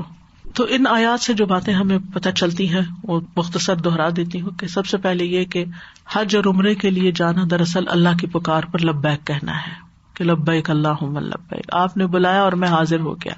پھر حج کے لیے پیدل یا سوار ہو کر دونوں طرح جانا جائز ہے۔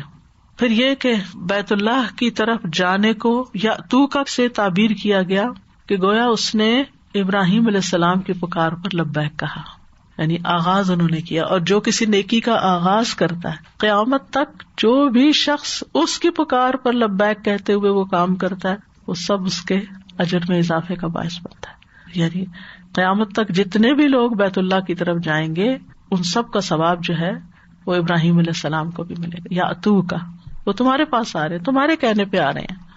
ابراہیم علیہ السلام خود اپنی زندگی میں ہر حج کے موسم میں بیت اللہ شریف جایا کرتے تھے، یعنی رہتے تو تھے وہ فلسطین کی طرف لیکن ضرور حج کرنے کے لیے جاتے تھے۔ پھر یہ ہے کہ حج کے دن معلوم ہے عشرہ ذوالحجہ کی فضیلت کا بھی انڈائریکٹلی یہاں ذکر ہو گیا ہے، لہٰذا ان دنوں کو غنیمت سمجھنا چاہیے۔ اور یہ اس لحاظ سے بھی بڑے اہم ہے کہ ان دنوں میں حج بھی ہوتا ہے، ان دنوں میں قربانی بھی ہوتی ہے، ان دنوں میں روزہ بھی رکھا جا سکتا ہے سوائے 9 ذی الحج کے اور 10 عید والے دن کے، ان دنوں میں صدقہ خیرات کیا جا سکتا ہے، یعنی جتنی بھی عبادات کی قسمیں ہیں وہ ساری ان دنوں میں جمع ہو جاتی۔ اسی لیے والفجر ولیال عشر میں علماء نے یعنی ان 10 دنوں کا ذکر کیا۔ راتیں 10 رمضان کے آخر کی افضل ترین ہے اور سال بھر کے دنوں میں یہ دن افضل ہے، لہذا یہ بھی قریب ہیں، آنے والے ہیں، ہم سب کو بھی اس کی تیاری کرنی چاہیے اور اس میں کیا کیا کرنا ہے پہلے سے پلان کر کے رکھنا چاہیے، کیونکہ ان دنوں میں پھر ہر نیکی کے کام کا اجر و ثواب کئی گنا زیادہ بڑھ جاتا ہے۔ تو اس لیے مواقع کو سوچنے میں کھو نہیں دینا چاہیے، پہلے سے پلان کرنا چاہیے۔ اب دیکھیں ہم اپنی ذاتی زندگی میں کسی کی شادی ہو بچے کی تو سالوں سے پلان شروع کر دیتے ہیں، کہیں ٹریول کرنا ہو تو پلاننگ شروع کر دیتے ہیں۔ تو اسی طرح نیکی کے جو موسم آتے ہیں، نیکی کے جو خاص مواقع آتے ہیں، ان کے لیے بھی بہت پہلے سے تیاری شروع کر دینی چاہیے۔ اور پھر خاص طور پر ان دنوں کا جو عمل ہے وہ ذکر اللہ ہے، وَيَذْكُرُ اسْمَ اللَّهِ، اور اسم اللہ میں تسبیحات اور تکبیرات اور یہ ساری چیزیں آ جاتی ہیں۔ پھر یہ کہ اس گھر کو اللہ نے اپنی طرف منسوب کیا، وطہر بیتی، تو اللہ کے گھر میں بہت اللہ تعالیٰ کی عظمت کو ذہن میں رکھتے ہوئے داخل ہونا چاہیے، ایک ہیبت ہونی چاہیے، اس جگہ پر نہ کرنے کے کام نہیں کرنے چاہیے. آپ دیکھیں جب کسی کے گھر میں آپ جاتے ہیں تو کس چیز کا خیال رکھیں؟ جس چیز کو میزبان پسند کرتا ہے وہی کیا جائے، جس کام کے لیے اس نے بلایا ہے وہی کریں، اور جس چیز کو وہ پسند نہیں کرتا وہ نہ کریں. یعنی جب آپ لوگوں کو اپنے گھر میں دعوت کے لیے بلاتے ہیں تو آپ کا کیا دل چاہتا ہے کہ جو آپ نے ان کے بیٹھنے کی جگہ بنائی ہے، جو آپ نے ان کے کھانے کے لیے رکھا ہے، جو آپ نے ان کے لیے گفٹ ہدیے ہدایا رکھے ہیں، وہ ان کو خوشی سے ایکسپٹ کریں، اور بلا وجہ دوسری جگہوں پر گھر کے دوسرے یعنی بیڈ روم اور ادھر ادھر گھومنے پھرنے نہ نکل جائیں. جن چیزوں کو استعمال کرنے کی اجازت نہیں ان کو نہ کریں، اور گھر میں شور ہنگامہ نہیں کریں، کوئی ایسا کام نہیں کریں کہ جس سے گھر والوں کو تکلیف. آپ دیکھیں کہ جب آپ اللہ کے گھر میں اترتے ہیں، آپ نے قدم اندر رکھ لیا، اب تو ایک ہیبت طاری ہو جانی چاہیے، نہ کہ وہاں بیٹھ کر کھیل کود اور فون پر آپ گیمز کھیل رہے ہیں. اور بعض خواتین بچوں کو موبائل پکڑا دی، جیسے وہ نماز پڑھنے لگے نا، وہ کسی نے ذکر کیا کہ انہوں نے نماز شروع کی اور بچی کے ہاتھ میں موبائل دے دیا، اس نے اس پہ کوئی گیم یا کچھ لگا دیا. اس کا لاؤڈ میوزک تھا، جو امام صاحب تھے ان کی تو آواز ہی نہیں کان میں آ رہی تھی، اس قدر نماز ڈسٹرب ہوئی. آپ دیکھیں آپ اللہ کے گھر میں آپ کوئی ایسا کام نہ کریں جو اللہ تعالیٰ کو پسند نہیں. آپ یوں ہی سمجھیں کہ جیسے آپ کسی کے گھر میں گئے ہیں تو آپ نے وہی کرنا ہے جو اس کو پسند ہے، اس کے علاوہ کچھ نہیں کرنا. وہ گھر کس کام کے لیے بنائے گا؟ طہر بیتی للطائفین والعاکفین والرکع السجود. تو یہ گھر جس کام کے لیے وہی کریں، باقی سب چیزیں چھوڑ دیں، اور اس موقع کو غنیمت سمجھیں اور کثرت سے اللہ کا شکر ادا کریں کہ اللہ تعالیٰ نے آپ کے قدم یہاں مبارک کیے ہیں اور آپ کو موقع ملا ہے یہاں آنے کا. تو ان اوقات کو ادھر ادھر ٹیکسٹنگ اور باتیں اور ادھر ادھر دیکھنا اور فضول کاموں میں اپنا وقت ضائع کرنا، یعنی پورے احترام کے ساتھ اس گھر میں رہیں.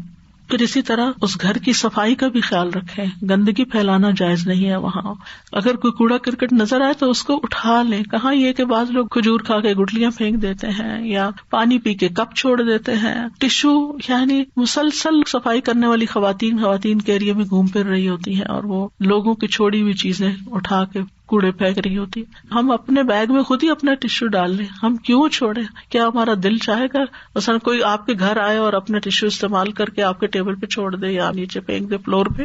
آپ کو کیسا لگے گا؟ اللہ تعالیٰ کو کیسا لگتا ہوگا کہ جب ہم اللہ کے گھر میں ایسی حرکتیں کرتے ہیں؟ یعنی کسی بھی قسم کی کوئی ایسی ناجائز بات اور ناجائز کام، اور خاص طور پہ آپ دیکھیں جو چیزیں آپ اپنے گھر میں بھی پسند نہیں کرتے وہ اللہ کے گھر میں بھی نہ کریں، اور اپنی توجہ رکوع اور سجود اور ان چیزوں کی طرف رکھیں. پھر ان آیتوں سے یہ بھی پتہ چلا کہ قربانی کے جانوروں سے انسان خود بھی کھا سکتا ہے. پھر یہ کہ نظر ماننا مشروع ہے، یعنی اس کی اجازت ہے. نیکی کے کاموں کا اپنے اوپر مقرر کر لینا اور اس کو پورا کرنا عبادت ہے اور فرض کے درجے میں ہے. پھر اسی طرح یہ یاد رہے کہ نظر اور فدیہ میں سے خود کچھ نہیں کھایا جاتا. اگر قربانی کی نظر مانی ہے کہ اللہ کے راستے میں قربانی کروں گا تو پھر اس ذبح شدہ جانور میں سے خود نہیں کھائیں، یا آپ نے فدیہ دیا ہے کوئی تو اس میں سے نہیں کھائیں گے. پھر یہ جو کہا گیا وَلْيَطَّوَّفُوا بِالْبَيْتِ الْعَتِيقِ، تو اس سے پتہ چلتا ہے کہ پورے گھر کا طواف ہوگا، حتیم کے اندر سے نہیں ہوگا، شارٹ کٹ نہیں ہوگا، کیونکہ حتیم بیت اللہ کا حصہ ہے. پھر اسی طرح یہ ہے کہ طواف حج کا اہم ترین رکن ہے، اسی لیے خاص طور پر اس کا یہاں ذکر کیا گیا ہے. پھر یہ کہ طواف کسی وقت بھی کیا جا سکتا ہے، دن اور رات کی کسی بھی گھڑی میں، اس کے لیے کچھ ایسا مقرر نہیں کہ زوال کا وقت ہے یا دن ہے یا رات ہے، جب چاہیں آپ طواف کریں. اور پھر یہ کہ طواف افاضہ جو ہے واجب ہے اور یہ آخری رکن ہے ایک طرح سے. تو ان آیات سے حج کے اغراض و مقاصد بھی واضح ہوتے ہیں، اور ان میں سب سے پہلا مقصد تو یہی ہے کہ انسان اپنے آپ کو صرف اللہ کے لیے خالص کرے. جب ہم کہتے ہیں لبیک اللہم لبیک، کہ اللہ میں حاضر ہوں، تیرے لیے حاضر ہوں، تو بس پھر صرف اللہ کے لیے. وَلِلَّهِ عَلَى النَّاسِ حِجُّ الْبَيْتِ، صرف اللہ کے لیے حج البیت. اور پھر وَأَتِمُّ الْحَجَّ وَالْعُمْرَةَ لِلَّهِ، صرف اللہ کے لیے. تو حج جو ہے یہ توحید کو خالص کرتا ہے، اور حج کے تمام مناسک بھی جیسے طواف ہے، سعی، قربانی، یہ سب بھی اللہ کے لیے، قربانی بھی اللہ کے لیے. ان صلاتی و نسکی و محیای و مماتی للہ رب العالمین. اور تلبیہ کے الفاظ پہ اگر آپ غور کریں، لبیک اللہم لبیک لبیک لا شریک لک لبیک ان الحمد والنعمت لک والملک لا شریک لک. میں حاضر ہوں اللہ، میں حاضر ہوں، میں حاضر ہوں، تیرا کوئی شریک نہیں، میں حاضر ہوں، بے شک ہر تعریف اور ہر نعمت اور ہر بادشاہت تیرے ہی لیے ہے، تیرا کوئی شریک نہیں۔ تو اس سے یہ پتہ چلتا ہے کہ حاجی جب لبیک کہتا ہے تو گویا وہ اس بات کا اظہار کرتا ہے کہ اے اللہ میں تیرا بندہ ہوں، تیری عبادت پہ قائم ہوں، تیری پکار کا جواب دے رہا ہوں، تیرے خلیل اور رسول ابراہیم علیہ السلام کے دین پر ہوں، محمد صلی اللہ علیہ وسلم کے دین پر چلنے والا ہوں، اور اس پکار پر بار بار جواب دینے والا ہوں۔ یعنی صرف ایک دفعہ نہیں بلکہ کثرت سے یہ تلبیہ پڑھا جاتا ہے، عملی طور پر بھی کہ میں حاضر ہوں، آ گیا ہوں، اور اس کے ساتھ ساتھ زبان سے بھی یہ کلمات دہراتے رہے کہ میں آ گیا ہوں، میں حاضر ہو گیا ہوں، آپ نے بلایا میں حاضر ہو گیا۔ یعنی کتنا خوبصورت کلمہ ہے یہ، یعنی میں تیری طرف رجوع کرتا ہوں۔ آپ دیکھیں کہ مثلاً ایک ماں اپنے بچے کو بلاتی ہے تو بیٹا کر کہتا ہے حاضر، بس میں ابھی آیا، میں آ گیا، تو کتنا اچھا لگتا ہے۔ تو اللہ سبحانہ وتعالیٰ کو کتنا پسند آتا ہوگا کہ جب آپ دل سے کہتے ہیں۔ لیکن افسوس کے ساتھ یہ دیکھنے میں آیا ہے کہ بہت سے لوگ جیسے احرام کی حالت میں ہوتے ہوئے بھی ادھر ادھر کی باتیں، مثلاً اگر آپ ٹیکسی پہ جا رہے ہیں تو ٹیکسی والے سے ادھر ادھر کی معلومات لینا شروع کر دیتے ہیں اور باتیں شروع کر دیتے ہیں۔ اگر کوئی اور ڈرائیو کر رہا ہے تو اس کے حال حوال پوچھنے میں دن گزار دیتے ہیں، اور وہ وقت جو احرام کی حالت میں تلبیہ پڑھنے کا ہوتا ہے اس کا اہتمام نہیں کیا جاتا۔ کچھ لوگ صرف خاموش بیٹھے رہتے ہیں۔ تو سب سے بہترین حج وہ ہے جس میں العج والثج دو لفظ آتے ہیں۔ عج کا مطلب ہے کہ زور زور سے تلبیہ پکارا جائے، خواتین تو ظاہر آہستہ آواز میں پڑھیں گی، اور سج کا مطلب ہے کہ خوب قربانیوں کا خون بہایا جائے۔ یعنی ایک کرنی تو ٹھیک ہے، لیکن اگر آپ ایک سے زیادہ بھی کر سکتے ہیں تو وہ بھی آپ کریں تو اتنا ہی پسندیدہ ہے۔ پھر یہ ہے کہ حج میں انسان تقویٰ حاصل کرتے، توحید خالص کرنے کے ساتھ ساتھ تقویٰ کا حصول ہوتا ہے انسان کو۔ وَتَزَوَّدُوا فَإِنَّ خَيْرَ الزَّادِ التَّقْوَىٰ۔ تو آپ دیکھیے کہ آیات حج پر اگر آپ غور و فکر کریں تو ان سب کے اندر اخلاص اور تقویٰ کی بات بار بار ملے گی آپ کو۔ سورۃ البقرہ میں بھی آتا ہے وَاتَّقُوا اللَّهَ وَاعْلَمُوا أَنَّ اللَّهَ شَدِيدُ الْعِقَابِ، یہ بھی حج سے متعلق آیت ہے۔ پھر اسی طرح سورۃ البقرہ کی 197 بھی حج سے متعلق ہے، اس کے آخر میں بھی وَاتَّقُونِ يَا أُولِي الْأَلْبَابِ۔ پھر انعام قیام کے دوران جو کچھ کرنا ہے، کتنے دن رہنا ہے کتنے دن نہیں، تو اس میں بھی فرمایا وَمَن تَأَخَّرَ فَلَا إِثْمَ عَلَيْهِ لِمَنِ اتَّقَىٰ وَاتَّقُوا اللَّهَ وَاعْلَمُوا أَنَّكُمْ إِلَيْهِ تُحْشَرُونَ۔ اور جس نے تاخیر کی یعنی 2 دن کے بجائے یعنی 13 تاریخ تک مینا میں رہا تو اس پر بھی کچھ گناہ نہیں، بشرطے کہ وہ اللہ سے ڈرے، اور تم اللہ سے ڈرتے رہو اور جان لو کہ بے شک تم اسی کی طرف اکٹھے کیے جاؤ گے۔ یعنی اصل چیز یہ ہے کہ بعض اوقات ریچولس کی ادائیگی میں تقدیم تاخیر بھی ہو جاتی ہے، کوئی چیز پہلے ہو جاتی ہے کوئی بعد میں ہو جاتی ہے، اس سے اتنا فرق نہیں پڑتا اگر تمہارے دلوں کے اندر تقویٰ ہے اور تم اپنے جس مقصد کے لیے آئے اس میں سنجیدہ ہو اور اس میں تمہارا دل بھی حاضر ہے، صرف تم اپنے جسم کو لڑکاتے ہوئے نہیں جا رہے کہ یہ کر رہے ہیں اور وہ کر لیں، بلکہ ہر جگہ پر اپنے جذبات کا بھی جائزہ لو، اپنی نیتوں کا بھی جائزہ لو، اور اللہ کے قرب کو محسوس کرو اور اللہ کی خاطر یہ سارے کام کرو، اور پھر ساتھ ساتھ اللہ کا ذکر بھی کرتے رہو۔ اس کی تمام حج کرنے والوں کو بہت زیادہ تلقین کرنے کی ضرورت ہے۔ لوگ جاتے ہوئے پوچھتے ہیں نا آپ سے کوئی نصیحت کر دیجیے، تو یہی نصیحت ان کو کیا کریں کہ کثرت سے اللہ کا ذکر کرنا ہے، کیونکہ ایک روایت میں آتا ہے کہ سب سے افضل حج وہ ہے کہ جس میں سب سے زیادہ اللہ کا ذکر ہوتا ہے، یعنی ان مقامات پر ذکر کی اور بھی زیادہ فضیلت اور اجر و ثواب بڑھ جاتا ہے۔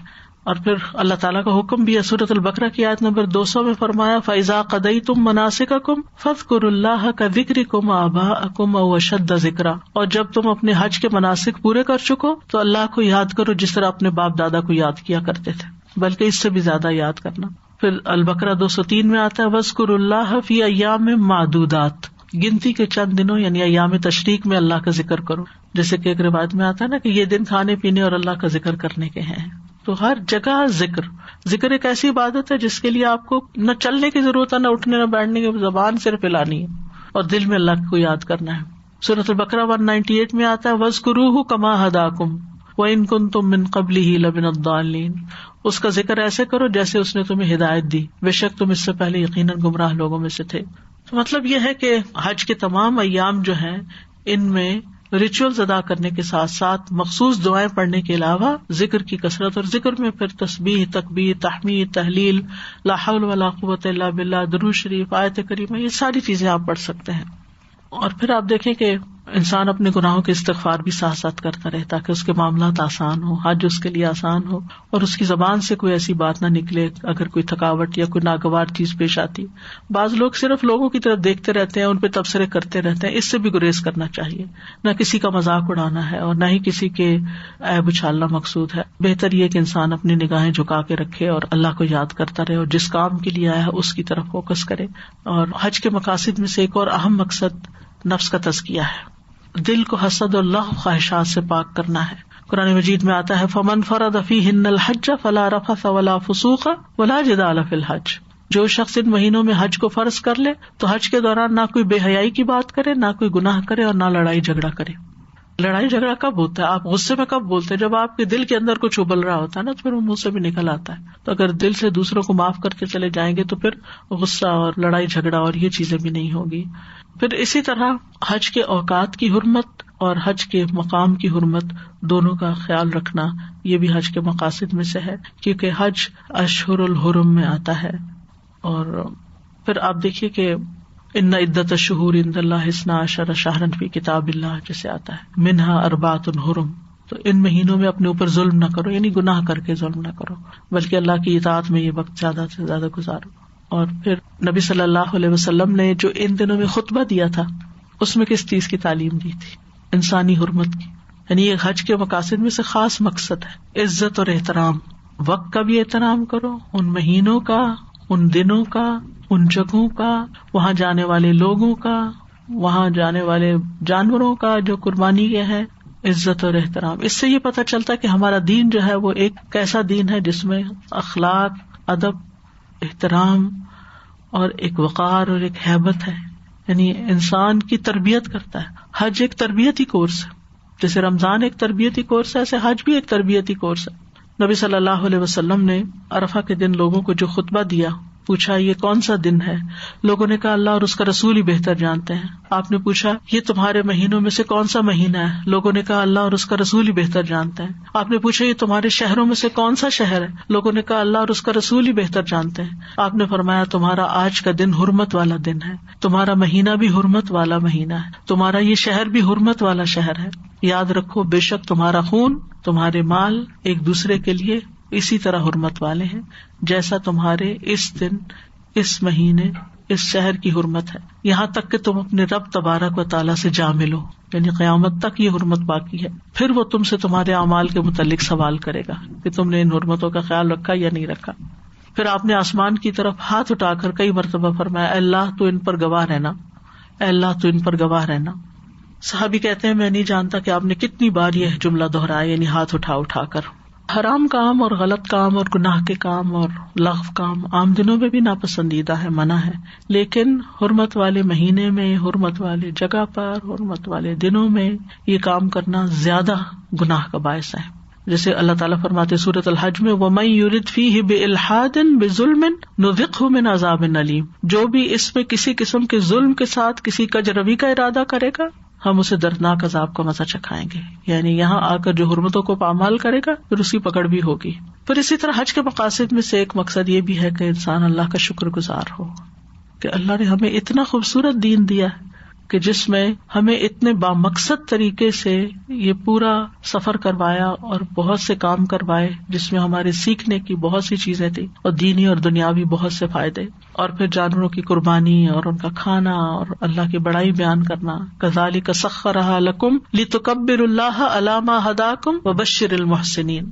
اور اسی طرح اس نے تمہارے لیے ان جانوروں کو مسخر کیا تاکہ تم اللہ کی بڑائی بیان کرو، اللہ کا شکر ادا کرو اس طریقے پر جو اس نے تمہیں ہدایت دی، اور نیکی کرنے والوں کو خوشخبری سنا دیجیے. پھر اسی طرح حج کے مقاصد میں سے ایک یہ ہے کہ بندوں کے اندر صبر اور برداشت پیدا ہو. ایک مشقت کا سفر ہے جس میں اطاعت کے کام بھی کرنے ہیں اور بعض چیزوں سے پرہیز بھی کرنی ہے جو انسان کو پسندیدہ ہیں. لباس انسان کو اپنا بڑا اچھا لگتا ہے، خوشبو اچھی لگتی ہے، بیوی سے تعلق اچھا لگتا ہے اور اپنے بال سنوارنے اچھے لگتے ہیں. ان سب چیزوں سے روک دیا گیا تو اس سے بھی انسان کے اندر ایک صبر اور ایک برداشت کی چیز آتی ہے. پھر اسی طرح جو مناسک حج کی ادائیگی ہے اس میں بھی کچھ مشقت آمیز کام. اور ایک خاص چیز جو سب سے پہلے حج میں نے سیکھی تھی وہ یہ تھی کہ قیامت کی یاد آ جاتی ہے. کسی مقام پر اتنے سارے لوگوں کا اکٹھے ہونا اور ہر ایک کو اپنی اپنی پڑی ہونا. یہ قیامت کے دن کا منظر پیش کرتا ہے، خصوصاً منا کا دن جب آپ کنکریاں مارنے کے لیے جاتے ہیں. لوگوں کی ایک بھیڑ ہوتی ہے اور ہر شخص اس بات کے لیے فکر مند ہوتا ہے کہ اس کی کنکریاں صحیح طور پر جب رات کو لگ جائے. یعنی اس دن جتنی میں نے موت قریب دیکھی اور جتنا مجھے آخرت کا خیال آیا اور ایکسپیرینس جیسے کیا کہ حشر کا میدان کیا ہوگا. حالانکہ یہاں تو سورج بہت دور تھا لیکن اس کے باوجود گرمی کا جو عالم تھا. اب تو خیر ساری بلڈنگز بن گئی ہیں، سائے میں آ گئے ہیں یہ سارے کنکریاں مارنے والی جگہ، لیکن پہلے ایسا نہیں تھا. سخت دھوپ کے اندر لوگ کنکریاں مارا کرتے تھے، اور ایز زوال کے فوراً بعد کنکریاں ماری جاتی ہیں تو اس میں بھی شدید ترین گرمی، کیونکہ وہ ایسا وقت ہوتا ہے کہ آپ چھتری نہیں رکھ سکتے ساتھ. یعنی اتنا کراؤڈ ہوتا ہے کہ چھتری رکھنا جو ہے وہ، یعنی خصوصاً جب آپ اس کے قریب جاتے ہیں. لیکن اب تو الحمدللہ اس میں ایئر کنڈیشننگ ہے اور بہت سی سہولتوں کی اور بہت سے لیولز بن گئے ہیں جس کی وجہ سے کراؤڈ سپلٹ بھی ہو جاتا ہے اور آسانی بھی ہو گئی ہے.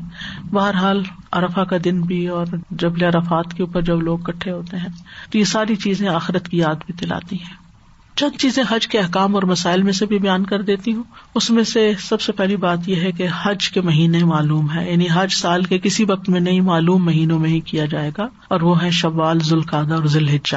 یعنی شوال کے مہینے میں اگر کوئی احرام پہن کے حج کی نیت سے جاتا ہے اور پھر عمرہ کر کے احرام کھول دیتا ہے اور جب حج آتا ہے تو اس کا حج حج تمتع ہوگا. ہاں اگر کوئی رمضان میں گیا ہے تو پھر اس کا حج صرف حج افراد ہوگا اگر وہ حج تک وہاں رکتا ہے، اللہ یہ کہ وہ باہر نکل کے پھر میقات سے آئے اور عمرہ بھی حج کے ساتھ ملائے. حضرت عائشہ فرماتی کہ ہم رسول اللہ صلی اللہ علیہ وسلم کے ساتھ حج کے مہینوں میں، حج کی راتوں میں اور حج کے احرام میں نکلے، اور نبی صلی اللہ علیہ وسلم جو تھے وہ ذوالقعدہ کے 5 دن باقی تھے جب نکلے تھے، اور مکہ پہنچے تو ذی الحجہ کے 4 دن گزر چکے تھے. 9 دن کا سفر تھا مدینہ سے مکہ تک، اور اگر اب 9 گھنٹے کی فلائٹ ہو تو تب بھی لوگوں کے لیے بہت دور لگتا ہے. اگر تھوڑا انتظار کرنا پڑے تو اس میں بھی لوگ پریشان ہو جاتے ہیں. ٹھیک ہے تکلیف اور پریشانی ہوتی ہے، لیکن انسان کو صبر سے کام لینا چاہیے، اپنی زبان کو بند رکھنا چاہیے. سب سے بڑی خرابی زبان سے شروع ہوتی ہے. ہائے بائے پکارنے کی بجائے الحمدللہ ہی زبان سے نکلتا جائے. کوئی بھی تکلیف ہو، کھانا نہیں مل رہا یا پانی نہیں مل رہا یا تھکاوٹ ہو گئی ہے یا کچھ، بس الحمدللہ، اللہ کا شکر ہے الحمدللہ. کیونکہ اگر ایک بولتا نا میں تھک گیا ہوں تو دوسرا بھی کہتا ہاں میں بھی تھک گیا ہوں، اور وہ جس کو نہیں بھی تھکاوٹ وہ بھی تھک جاتا ہے. تو اس لیے ایسے منفی لفظ نہیں نکالنے چاہیے، اور نہ ہی ایک دوسرے سے پوچھنا چاہیے کہ تھک گئے ہو، بہت تھک گئے ہو. obviously سبھی تھک جاتے ہیں کسی نہ کسی طرح. تو حج کا احرام صرف حج کے مہینوں میں ہی باندھا جاتا ہے. ٹھیک ہے. حج کی شرائط میں سے پہلی ہے مسلمان ہونا. حج صرف مسلمان پر فرض ہے. اگر کسی نے اسلام کے بغیر حج کیا صرف ایک تجربے کے طور پر تو اس کا فرض ادا نہیں ہوا. عاقل ہونا، بالغ ہونا. نابالغ بچے اور بچی پہ حج فرض نہیں، لیکن اگر بچے نے بلوغت سے پہلے حج کر لیا تو حج صحیح ہے اور یہ نفلی ہوگا، پھر بڑا ہو کر وہ اپنا فرض ادا کرے گا. یعنی بلوغت سے پہلے فرض ادا نہیں ہوتا. ابن عباس کہتے ہیں کہ نبی صلی اللہ علیہ وسلم سے روحا کے مقام پر کچھ سواروں نے ملاقات کی. آپ نے پوچھا تم کون سی قوم سے ہو؟ انہوں نے کہا ہم مسلمان ہیں. پھر انہوں نے پوچھا کہ آپ کون ہیں؟ آپ نے فرمایا میں اللہ کا رسول ہوں. تو ان میں سے ایک عورت نے اپنے بچے کو اٹھا کر عرض کیا کیا اس کا بھی حج ہو جائے گا؟ آپ نے فرمایا ہاں، اور اس کا اجر تمہیں ملے گا، یعنی تم اٹھا کے کر رہی ہو اس کو. پھر اسی طرح آزاد ہونا. غلام کا حج اگر اس نے کیا بھی ہے غلامی میں، پھر اگر وہ آزاد ہو جائے تو اس کو اپنا فریضہ ادا کرنا ہوگا. پھر استطاعت ہونا، یعنی صحت اور تندرستی ہونا اور مالی استطاعت ہونا دونوں ضروری ہیں. اگر کوئی شخص ایسی بیماری میں مبتلا ہے کہ اس کو یوں لگتا ہے کہ وہ حج نہیں کر پائے گا لیکن جانا بھی چاہتا ہے، شوق رکھتا ہے، تو وہ مشروط احرام باندھ لے. یعنی وہ شرط رکھ لے کہ اللہم محلی حیث حبستنی، اللہ میں اس وقت حلال ہو جاؤں گی جب تو مجھے روک لے گا. پھر مالدار جو ہے، صاحب استطاعت جو ہے، اس پر حج فرض ہے. لہذا جو ہی انسان کے پاس استطاعت ہو، بیت اللہ تک جانے اور واپس آنے کا خرچ ہو، پیچھے اپنے گھر والوں کے لیے نان نفقہ ہو، تو اسے چاہیے کہ وہ حج کا ارادہ کر لے. اور پھر اسی طرح یہ ہے کہ کوئی قرض اس پر نہ ہو، پہلے قرض ادا کرے اور لوگوں کے حقوق پورے کرے اور اس کے بعد حج کے لیے جائے. اور شرعی خرچ اور نفقہ سے مراد یہ ہے کہ انسان اپنے اہل و عیال کا خرچہ جس کے اوپر خرچ کرنے کی اس پہ ذمہ داری ہے، بیوی بچوں کا خرچ، اور اتنا کہ جس سے وہ گزارا کر لیں، اس میں فضول خرچی اور اسراف نہ ہو. اور عورتوں کے لیے مزید 2 شرائط ہیں جس میں محرم کا ساتھ ہونا اور حالت عدت میں نہ ہونا. بعض اوقات ایسا ہوتا ہے نا کہ آپ نے ساری بکنگ وغیرہ کرا لی اور ہسبینڈ فوت ہو گئے اور اب آپ کیا کریں، وہ تو نہیں گئے اور اب آپ کیا چلے جائیں. نہیں، آپ بھی نہیں جائیں گے کیونکہ حالت عدت میں عورت کو نہیں جانا چاہیے. پھر حج کی جو اقسام ہیں وہ 3 ہیں، حج افراد، حج قران اور حج تمتع. حج افراد میں عمرے کے بغیر صرف حج کی نیت کی جاتی، جیسے مکہ میں رہنے والے لوگ عام طور پر کرتے ہیں. اور یہ شخص حج کے دنوں میں حج کا احرام باندھے گا اور پھر رمی جمرات تک احرامی کی حالت میں رہے گا، پھر سر منڈوا کے طواف کر کے سعی کر کے اپنا احرام کھول دے گا.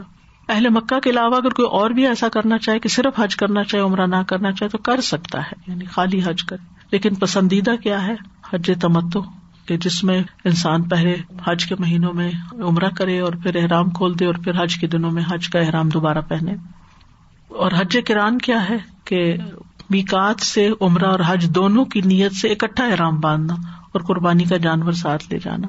بہرحال عام طور پر جو لوگ جاتے ہیں وہ حج تمتع ہی کرتے ہیں، اور اس میں اگرچہ تینوں قسم کا جواز موجود ہے، لیکن نبی صلی اللہ علیہ وسلم نے خود قران کیا، لیکن آپ کی خواہش تھی کہ آپ تمتع کرتے.